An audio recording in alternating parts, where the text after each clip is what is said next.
So now I'm like really starting to run through like kind of a list every so often. Now there's a good solid list.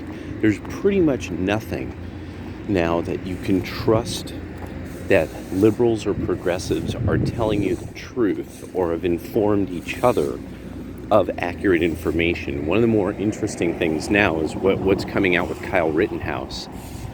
Now is that people are starting to really see how news agencies were going far out of their way to distort information, and that the whole time the FBI actually had full coverage of the incident. That's the part that I think now, stuff like that, and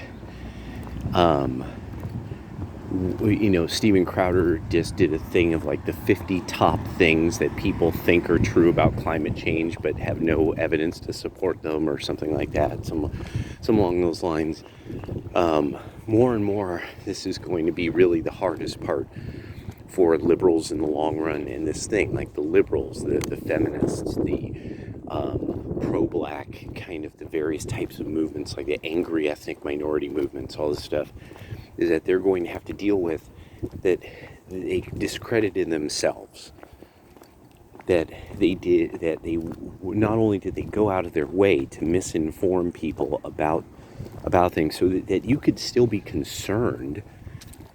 It's just what they were saying you should be concerned for was completely fabricated and wrong, and sometimes like way wrong. Like they went way out of their way to fabricate information. Like the melting North Pole is one constantly, that every single time I look, I'm like, there is no record of there being no ice.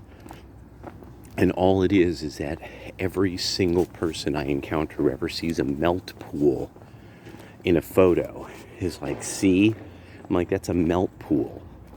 That's not abnormal. And they just can't even understand that. And now what people will do is they'll just sort of, not really knowing what to do about being fooled, they will double down on somebody else's lies. So the best part about this is how now the fact that the FBI had footage of the Rittenhouse thing the whole time, now all these people are totally discredited forever. Like, you can never ever trust the liberal or the left of center person to have accurate info. Like, it's kind of over for them as like a group who you could say these are rational people who can understand information.